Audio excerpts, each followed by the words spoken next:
Hello students. Now today we are going to learn pollination. Pollination, we have already studied the structure of the flower. Now we'll study the process of pollination. So what is actually the process of pollination? It is the transfer of pollen grains from the androecium. That is the male reproductive structure. Androecium has got pollen grains. Now this pollen grains will be transferred to the female reproductive structure, that is gynoecium. So this transfer of pollen grains from the anther to the stigma of the flower is known as pollination. So now this process of pollination is for reproduction. This pollen grains will consist of male gametes. And here in gynoecium, inside the ovary will be present the female gamete, female cells. So the fertilization will be taking place by this transfer, by this process.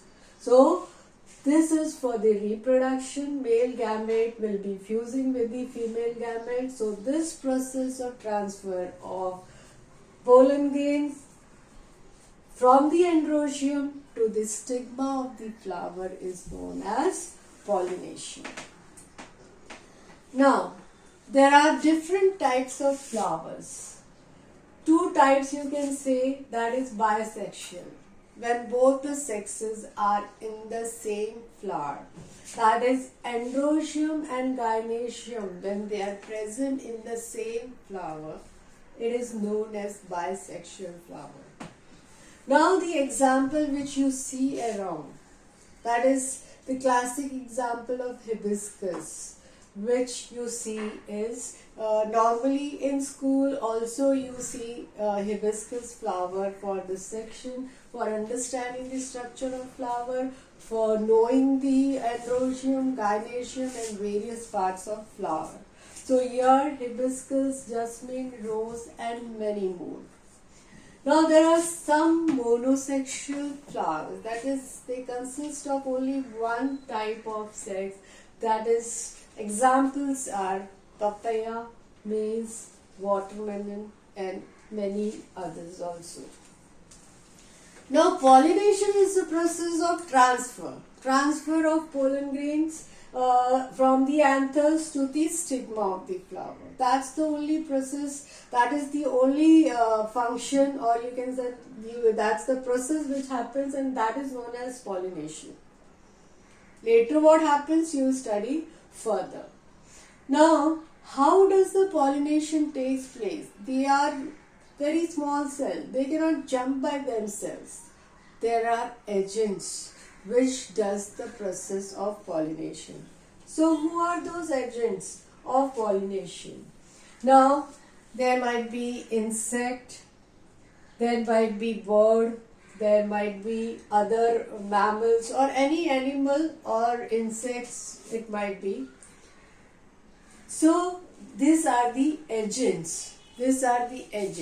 But other than the animals, there pollination can happen with wind, the pollination can happen with water also. Now one more thing, if the pollen grain is transferred from anther of the same flower to the stigma of the same flower, then it is known as self-pollination. Same flower. The androecium, gynoecium, when it is present in the same flower and the transfer of pollen grain takes place from the anther to the stigma, then it is known as self-pollination. If it is transferred to another flower, then it is known as cross-pollination. So how does the cross-pollination takes place?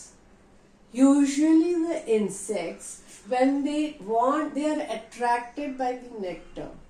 So they will be sitting on the flower to extract the nectar. And in the process, the pollen grains which are present on the anther lobes will stick to the legs of the insect. It has taken nectar from one plant, it will go to another plant and again suck the nectar. During that process, this pollen grains which is attached to the leg will be transferred to another flower, stigma of another flower.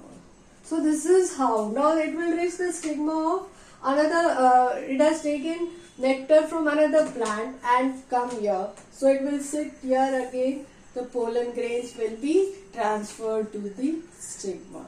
So it has been transferred, cross pollination. This is how the pollination takes place, through agent, that is insects.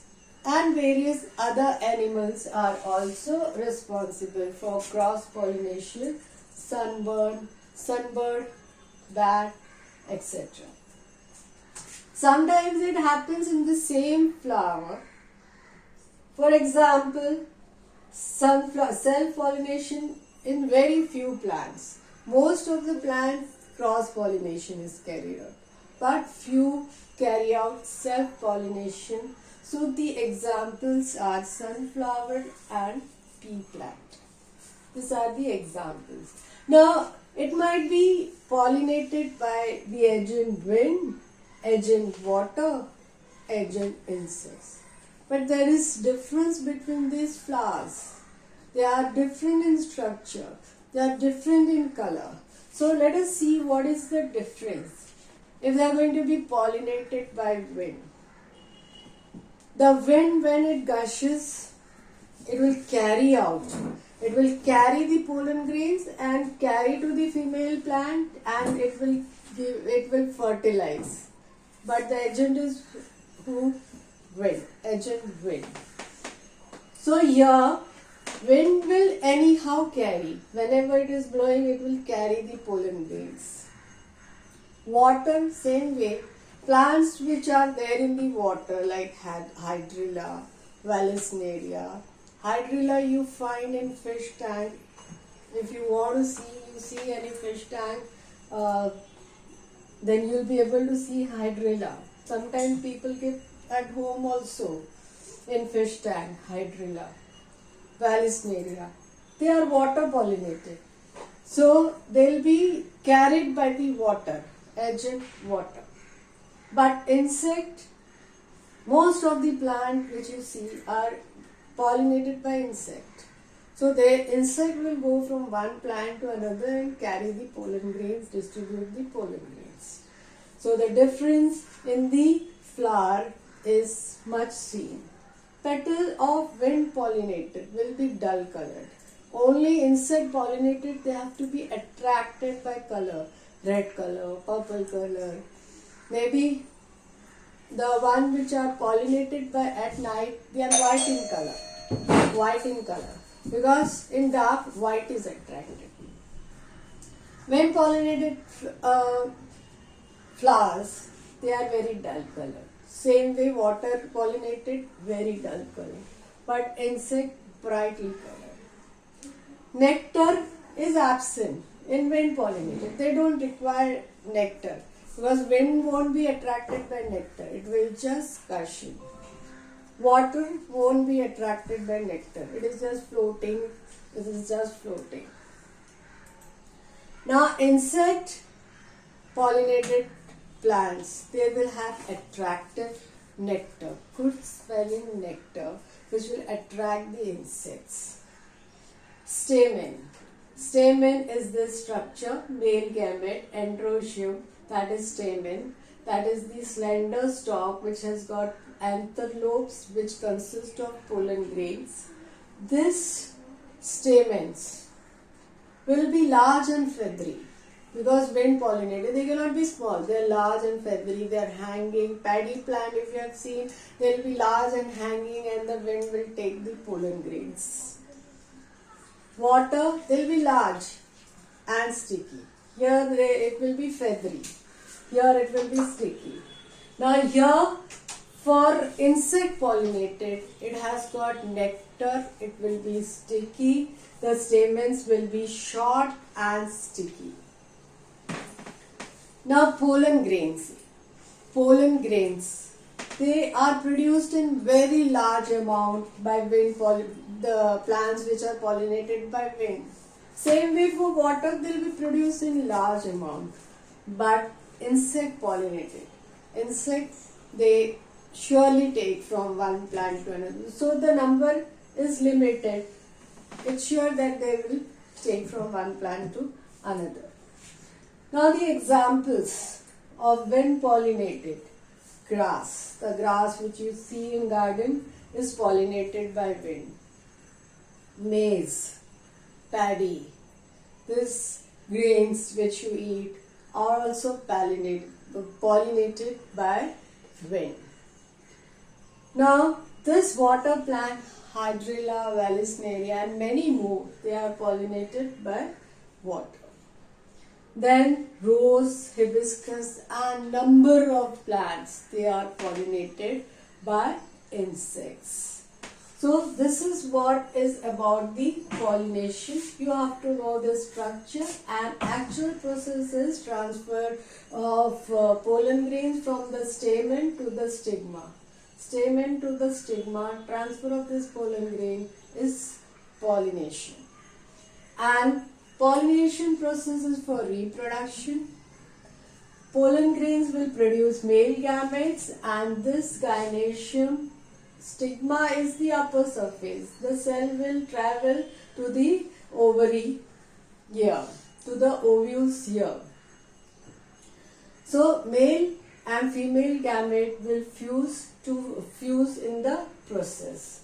Two types of flowers, bisexual, monosexual. Bisexual examples are many, but the one which is given in your textbook is hibiscus, jasmine, rose.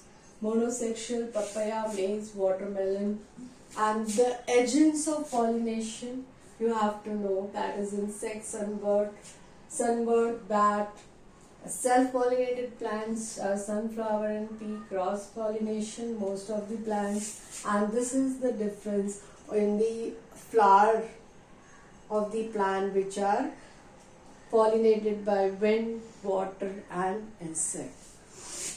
I hope you have understood. I have tried making it very simple for you, and if you have understood this process, then the further chapters will be easier for you to understand. Okay, goodbye.